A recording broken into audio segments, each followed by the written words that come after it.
welcome to the Thinking Stack. Glad to be here.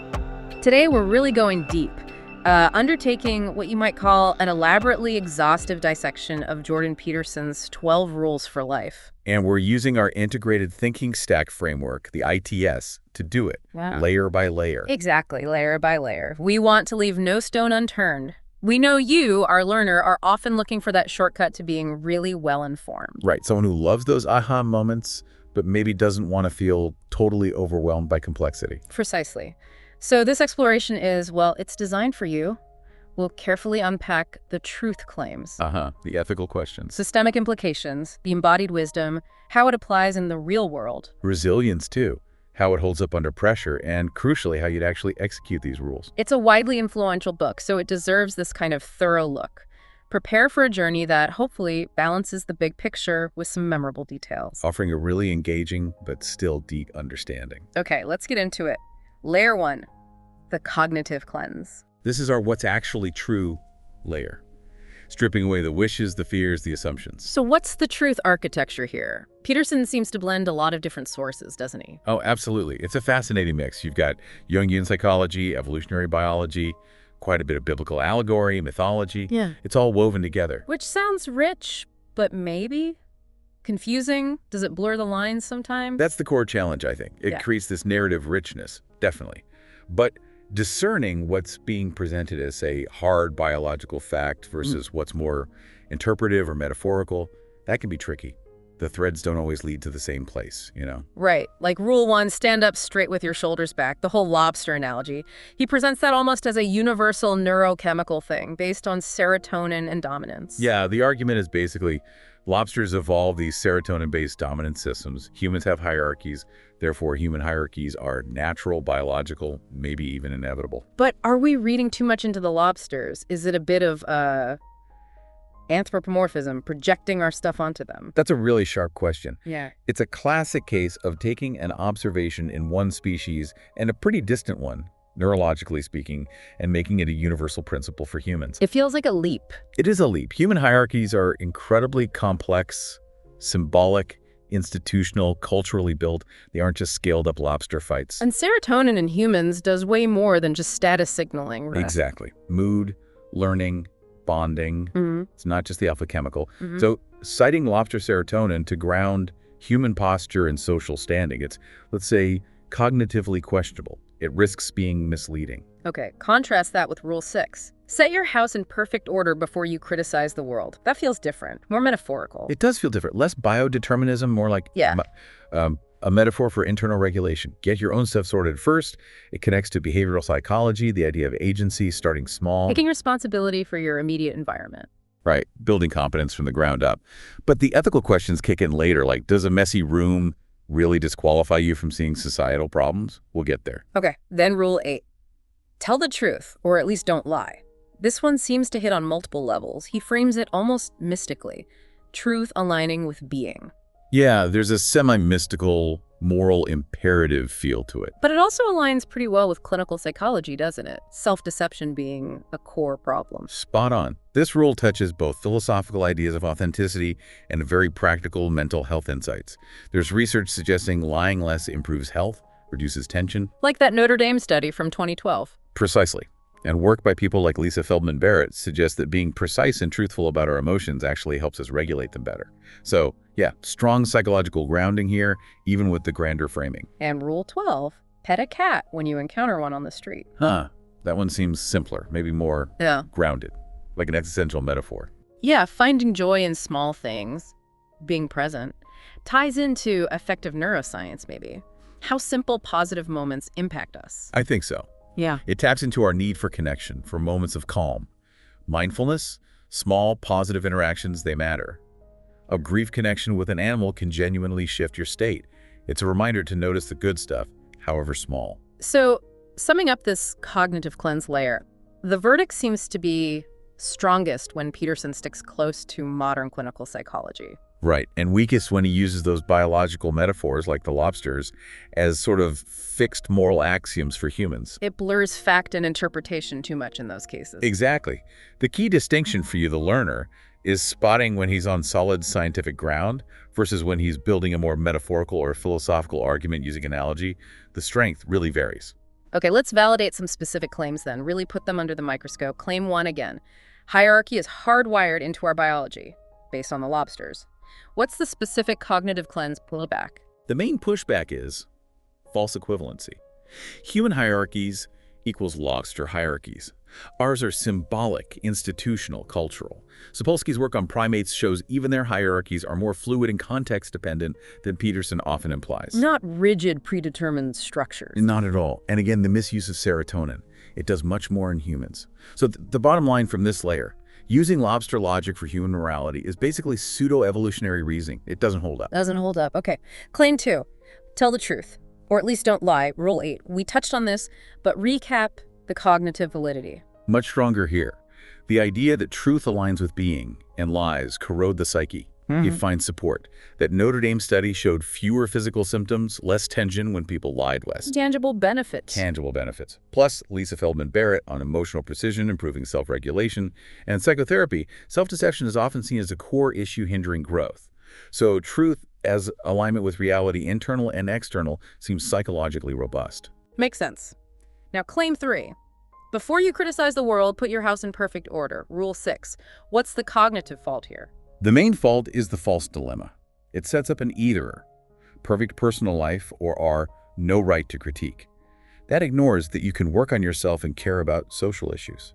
They aren't mutually exclusive. And it ignores why someone's house might not be in order, right? Absolutely. Yeah. It overlooks systemic barriers, poverty, racism, trauma that can actively prevent people from achieving that perfect order.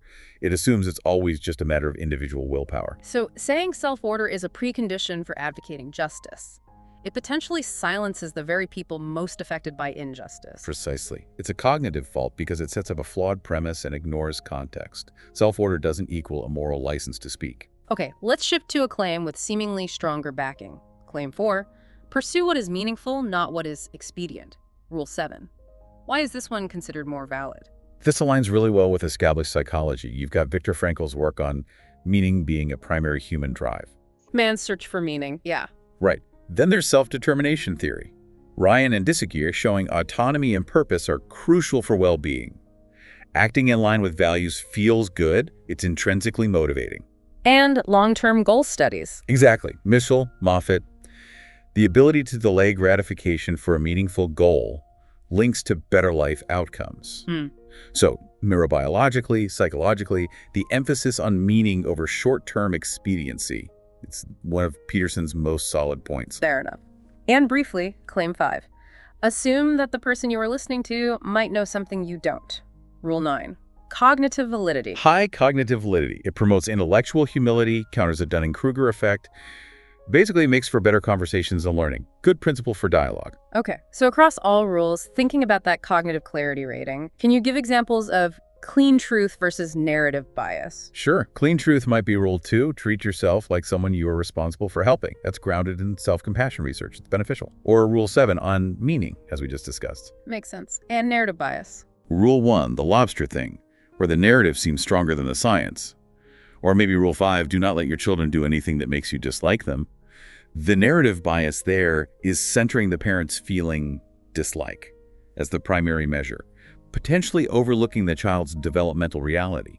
The parent's emotional storyline takes precedence. It seems a pre-existing belief system or narrative is filtering the advice. So final judgment on the cognitive cleanse layer, what's the big picture? Look, there are high-utility insights here, especially around responsibility and introspection when they align with psychology. But there are definite weaknesses. The myth of science issue is real. Sometimes, there are these undertones that feel a bit authoritarian, maybe, or at least lean towards a specific ideology rather than just objective reality. It feels like he's building a belief system, not just clarifying reality. That's a good way to put it. The material we reviewed noted we can't think clearly if we're addicted to our own storylines. That feels relevant here. It's a reminder to always check the foundations of the ideas we encounter. A crucial reminder. Okay, let's move from truth to ethics. Layer 2, moral intelligence. Right, and now the question shifts. What is the right thing here, now, for everyone affected? We're looking at the ethical frameworks in the book. What are they? It's a mix again. You see virtue ethics focusing on personal responsibility, character, deontological ethics duties like truth-telling, and a kind of natural law argument, sometimes using that evolutionary biology to say hierarchies are natural and therefore right. What's missing, though? What seems less developed is consideration for relational ethics, the importance of care, empathy, connection, quality, and a deep dive into systemic injustices, how larger structures create unfairness, regardless of individual virtue. Okay, let's apply that. Rule 5 again. Do not let your children do anything that makes you dislike them. Ethical critiques. The big one is judging child behavior by parental comfort. It centers the adult's feeling dislike as the moral guide. Is something wrong just because it annoys the parent, even if it's normal kid stuff? It makes the adult's tolerance the boundary. Exactly. It clashes with modern developmental ethics, which is more about modeling, guiding, understanding the child's perspective. And things like the UN Convention on the Rights of the Child see kids as individuals with rights, not just objects of parental approval or disapproval. And the risk of justifying harsh punishment. That's a concern too. If dislike is the trigger, it could rationalize punitive measures over positive discipline, which focuses on teaching. Okay, rule 6. Set your house in perfect order before you criticize the world. Ethical issues there, especially around silencing people. Yeah, the ethical critique is how it can pathologize dissent. It implies personal perfection is needed before you can point out societal flaws.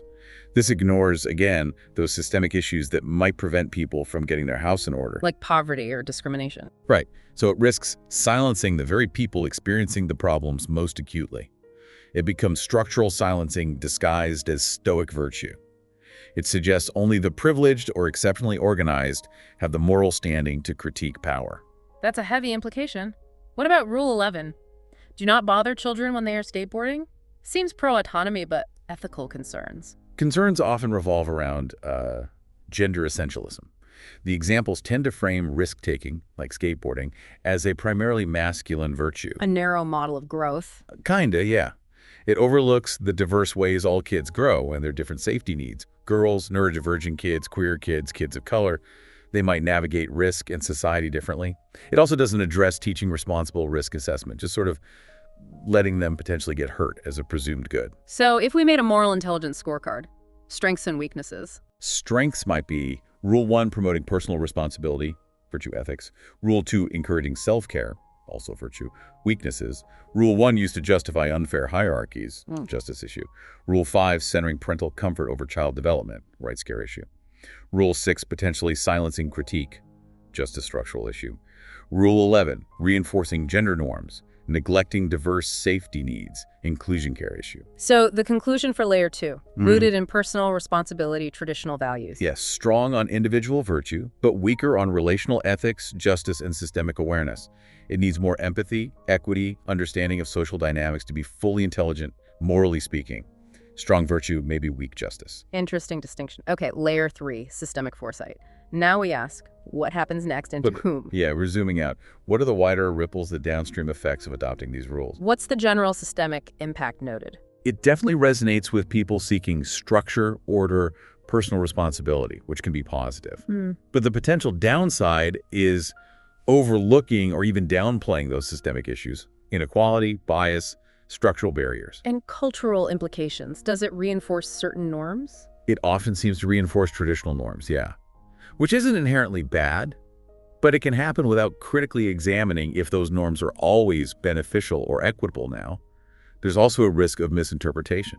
How so? People might internalize failures purely as personal defects without considering external factors like economic downturns, discrimination, lack of opportunity. Yeah. It can foster self-blame when systems are also at play. And its influence on public discourse. It's definitely sparked discussions, masculinity, responsibility, societal roles. But it's also been picked up by, or overlaps with, groups sometimes described as anti-feminist or red pill. Peterson himself positions the book against postmodernism, seeing it as an antidote to perceived chaos. So it feeds into certain cultural currents. Can we stress test some rules systemically? Rule 6 in practice. Rule 6, the house in order 1, can translate to don't protest unless you're perfect, effectively silencing marginalized groups who are already dealing with systemic disorder. Rule 5, about not letting kids do things you dislike. Systemically, that can mean normalizing children into fitting the dominant culture's comfort zone. potentially punishing neurodivergence or cultural differences that make adults uncomfortable. And rule 1, the hierarchy rule. If hierarchy is seen as biologically inevitable and justified, it undermines efforts towards equity and can legitimize existing power structures, making systemic change harder. There's a lack of intersectionality, collective ethics, thinking about how institutions should be designed for fairness. Is there research on these kinds of systemic outcomes? Yeah, things like rigid hierarchies tend to be less adaptable, less resilient than more flexible systems. Constant self-blame when facing systemic issues increases anxiety, and extreme hyper-individualism can actually lower collective health and well-being outcomes. So the conclusion for layer 3, valuable for personal development maybe? Valuable insights there, sure. But the limited engagement with systemic factors really restricts its applicability across diverse contexts and challenges. It needs to integrate individual responsibility with awareness of broader social dynamics. Partial foresight, you could say, with some significant blind edges. Blind edges. Okay, layer 4, embodied insight. The question here is, what am I wired for, and how does that distort my decisions? This feels like it gets into our biology and psychology again, but maybe differently. Exactly. It's about how our physical bodies, our nervous systems, our trauma histories, our biological predispositions actually shape how we experience the world and these rules. Peterson touches on this chaos and order, biological drive. He uses evolutionary psychology, mythology. Right. But does he fully address things like somatic awareness, how trauma lives in the body? Maybe not explicitly enough. Let's look at some rules through this embodied lens. Rule 6 again, clean your house. Yeah. How does that land for someone with, say, complex trauma? For someone deep in trauma response, with hypervigilance, maybe executive function collapse, they literally can't just clean their house. Their nervous system is prioritizing survival. The brain state, the amygdala hijack, prevents that kind of organized, calm action. So telling them to fix their life before speaking out. It's like telling someone drowning to just build a boat. It misunderstands the embodied reality of trauma. What about rule 1, posture? Stand up straight. From a somatic perspective, posture isn't just willpower. Rounded shoulders, a hunched posture that can be stored trauma, a protective physical pattern. Somatic therapies work on the idea that posture is memory. So just commanding a new posture without addressing the underlying pattern, the reason the body adopted that posture, it could lead to dissociation, just overriding the body's signal rather than healing the root cause. And rule 7, pursuing meaning. How does embodiment factor in? Pursuing meaning requires a relatively regulated brain, a nervous system that feels safe enough to look beyond immediate survival. If someone's dealing with, say, reward deficiency syndrome or chronic stress, where their body only knows survival mode, their dopamine system might be blunted. Exactly. Telling them to reject expediency when their entire embodied system is screaming for any relief, any dopamine hit, even an expedient one. It can feel like cruelty. It ignores the biological constraints. Is there science backing this embodied view? Absolutely. Bessel van der Kolk's work on trauma stored in the body, Stephen Porges's polyvagal theory on safety and regulation being foundational, Lisa Feldman Barrett again on emotions being constructed based on bodily predictions, somatic experiencing work by Peter Levine on completing stress cycles. It all points to the body being central. So the conclusion for layer 4, Peterson touches on embodiment, but maybe misses the crucial role of safety. Right. The insights about seeking order, truth, meaning are valuable if the body feels safe enough to engage with them. Otherwise, applying the rules can become a form of self-coercion, overriding the body's wisdom.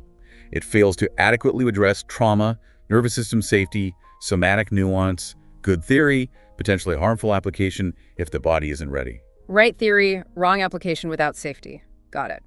Layer 5, human-centered design.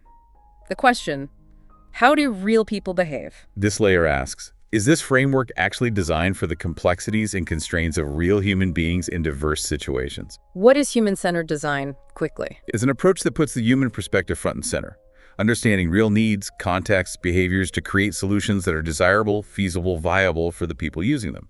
Think user testing, empathy maps. So evaluating the 12 rules through that lens, how do they fare? Well, the rules offer general advice, but maybe don't account enough for diverse experiences, different starting points, different constraints. They address broad existential issues, but not always specific, practical problems people face. And the focus is very individual. Very much on individual behavior, with limited exploration of those systemic factors we talked about. And they're presented as fixed rules, without a clear framework for adaptation or personalization. Is there a core design flaw identified? A key one might be the lack of apparent user testing. The rules seem designed assuming a certain kind of user may be literate, male, relatively stable cognitively and emotionally, without significant trauma or systemic barriers. It doesn't feel designed for the full spectrum of human experience. Let's look at specific rules again. Rule 1, posture. Promotes confidence, sure, but doesn't deeply consider physical disabilities or psychological conditions where posture is affected by factors beyond conscious control. Rule 6, clean house. Encourages responsibility, yes, but again, overlooks systemic barriers or conditions like ADHD or depression that make perfect order incredibly difficult. Rule 11, skateboarding. Advocates risk-taking, but might not address valid safety concerns, different cultural parenting styles, or neurodevelopmental differences in risk perception. So friction points emerge when the rule meets reality. Definitely. Rule 1 hits friction with trauma posture. Rule 2, treat yourself well, hits friction with deep shame. Rule 6 versus executive dysfunction. Rule 7, pursue meaning, versus blunted dopamine or severe depression. Rule 11 versus legitimate safety gaps or anxiety. Could you redesign a rule with HCD principles? Maybe tell the truth. An HCD version might be, seek to understand and articulate your reality honestly while considering safety and impact. Practice precision in your internal experience. If direct truth isn't safe, focus on not perpetuating harmful falsehoods. Check in. Does this expression increase connection or harmful conflict? It adds nuance, context, safety checks. Or clean your room. Perhaps. Create a small zone of manageable order that supports your well-being today. What's one tiny step towards functional space you can take, given your current energy and constraints? Celebrate that step. It's about feasibility and starting where you are. And stand up straight. Maybe. Explore posture that feels both grounded and open for your body. Notice sensations. If uprightness feels unsafe or forced, explore why with curiosity, not judgment. Focus on embodying dignity in a way that feels authentic and sustainable to you. It centers the individual's experience and safety. So the conclusion for layer 5 offers insights but needs more nuance. Exactly. Valuable starting points perhaps, but could benefit hugely from a more human-centered approach considering diverse needs, contexts, constraints, and feedback. It sometimes feels low on empathy for limitations. Good design solves for human constraints. The 12 rules often instructs as if willpower and social conditions are equally distributed. They aren't. They really aren't. Okay, layer 6, risk and resilience. The critical question. What if this is wrong or harmful? This is the pre-mortem layer. Where could this framework fail? What are the potential downsides or harms? What are some identified potential failure modes? One is rigidity. Applying the rules too strictly without flexibility can actually reduce resilience when facing unexpected stress or complex situations. Life requires adaptation. And neglecting systemic factors again. Yes, that puts an undue burden on individuals. If you internalize the rules, but external obstacles keep tripping you up, it can lead to immense frustration and self-blame, not resilience. Risk of misinterpretation. Definitely. People might justify harmful behaviors towards themselves or others by framing them as personal responsibility or tough love derived from the rules. The philosophy itself seems a bit fragile, built on hidden assumptions. Like what assumptions? Like assuming responsibility is always accessible, that achieving order automatically leads to meaning, that truth-telling is always safe or beneficial in the short term. When do good rules break bad in practice? Rule 6, house in order, can break bad by making people feel like personal failures when systemic issues are the main problem. Rule 7, meaning over-expediency, can collapse under extreme economic volatility or crisis where survival demands expediency. Rule 1, stand up straight, is only really valid advice in physically and psychologically safe environments. Otherwise, it could make you a target. Is there data or theory that speaks to these risks? Well, Taleb's concept of anti-fragility suggests systems need to benefit from shocks, not just resist them. Peterson's system feels robust at best, maybe brittle, not truly anti-fragile. Trauma research shows these rules often assume a fully functioning nervous system, which isn't the reality for many. And perspectives from eco-psychology or complexity science suggest real resilience is decentralized, adaptive, diverse, whereas the 12 rules feel more centralized, rigid, idealized. So the conclusion for layer 6 aims for resilience, but needs serious consideration of potential risks and harms. A more nuanced approach with built-in flexibility, systemic awareness, and context-specific guidance is needed for true resilience. As presented, it can be too brittle for real chaos. And worse, it can teach self-blame when it inevitably shatters for someone under immense pressure. teach self-blame, that's harsh. Okay, final layer, layer 7, execution engine. The question, how do we apply this and adapt in real time? This is about the practical how. Does the book provide a way to implement these rules effectively and, crucially, adapt them as needed? What's the assessment of the execution framework within the book? The main assessment is that it largely lacks one. There isn't a structured framework for implementation, progress assessment, getting feedback, or adjusting course. It's more a set of principles than a practical adaptive system. What are the key gaps in execution? Lack of iterative processes, no clear, try this, see what happens, refines loop. Absence of feedback loops. How do you measure if a rule is actually working for you in your context? How do you modify it based on outcomes? And it leans towards a one-size-fits-all approach, without much guidance on tailoring for individual or contextual factors. Theory without adaptation is just fantasy, So right? it's fixed principles versus living systems. Exactly. The rules are presented as fixed, but real life is a living system that requires feedback and adjustment. Peterson's approach feels non-experimental. Adaptation can almost seem like a sign of weakness rather than intelligence. What would adaptive rules even look like? Can we revisit those redesigns? Like, stand up straight, becoming. Explore posture that feels grounded and open for you. Notice sensations. Adapt based on safety and authenticity. Or pursue meaning. Becoming, identify what feels meaningful now. Take one small step, check its resonance, adjust based on energy context. Or tell the truth. Becoming, seek honest expression while monitoring safety and impact. Calibrate based on relational outcomes. They build in feedback and context. Where does the execution break down in the real world? In therapy, if a client can't follow a rule, it might be pathologized as their moral defect, not a poor fit. In families, the rules could become tools for control rather than growth. In politics, the certainty they offer can fuel negative rhetoric, shutting down nuance and adaptation. How could execution be salvaged or improved? By adding mechanisms Peterson doesn't explicitly provide. 1. Feedback loops. Ask, how did applying this rule feel? Did it increase safety or stress? Who might have been harmed? 2. Context filters. Is this safe given my trauma history? Is this inclusive? How does this land in my key relationships? 3. Grace protocols. Failure is human. Breathe. Reflect. What can I learn? How can I iterate? So, conclusion for layer 7, execution without iteration. Is basically dogma or religion, not adaptive wisdom. Peterson offers conviction, maybe courage, but not calibration or reflection. Rules, but not robust real-world intelligence. There's no feedback loop, no cultural adaptation strategy, no systems thinking in the execution. It's prescriptive, not prototyped. It lacks agile responsiveness. Prescriptive, not prototyped. Okay, let's try to synthesize this whole ITS journey. Can we quickly recap the verdict for each layer? Sure. Layer 1, cognitive cleanse. Inspired insights mixed with narrative bias and mythoscience, epistemically fuzzy. Layer 2, moral intelligence. Strong on virtue, weak on justice and relational ethics. Layer 3, systemic foresight. Partial foresight, good for individual structure, but blind to systemic factors. Layer 4, embodied insight. Recognizes order meaning, but fails on trauma, safety, somatic nuance. Layer 5, human-centered design. Low empathy for constraints, not designed for diverse human realities. Layer 6, risk and resilience. Aims for resilience, but too brittle, lacks anti-fragility, risks self-blame.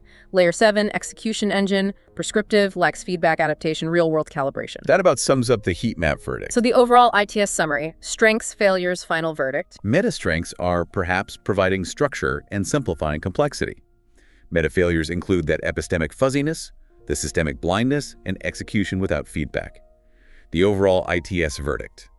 It offers valuable personal structure, especially in perceived chaos, but crucially lacks systemic intelligence, deep moral nuance, and embodied safety considerations for a truly resilient and widely applicable life philosophy. If you had to give the final verdict in one line. Offers personal structure in chaos, but lacks systemic intelligence, moral nuance, and embodied safety for a fully resilient philosophy. Powerful summary. So a concluding thought for our learners from this whole exhaustive process. Maybe is that we don't need to carry the burden of any framework perfectly, but honestly. And acknowledging its limitations, its potential harms, its context. And that's not weakness, it's wisdom. Knowing when a tool isn't right for the job, or when it needs modification, or even when to put it down if it becomes too heavy or harmful, that requires courage too. Absolutely. This has been a comprehensive thinking stack analysis. Our aim was to equip you, our learner, with a deeper, more nuanced understanding of Peterson's 12 rules. Consider these layers: cognitive cleanse, moral intelligence, systemic foresight, embodied insight, human-centered design, risk and resilience, execution engine as you encounter any influential framework in the future. Always ask, what's actually true here? What's the right thing to do for everyone? What are the wider impacts? How does this feel in my body and my reality? Who's this really designed for? Can it withstand pressure? And critically, how can it be applied and adapted with wisdom, not just rigidity? Excellent questions to carry forward. Thank you for that incredibly thorough breakdown. Thank you. It was a lot to unpack.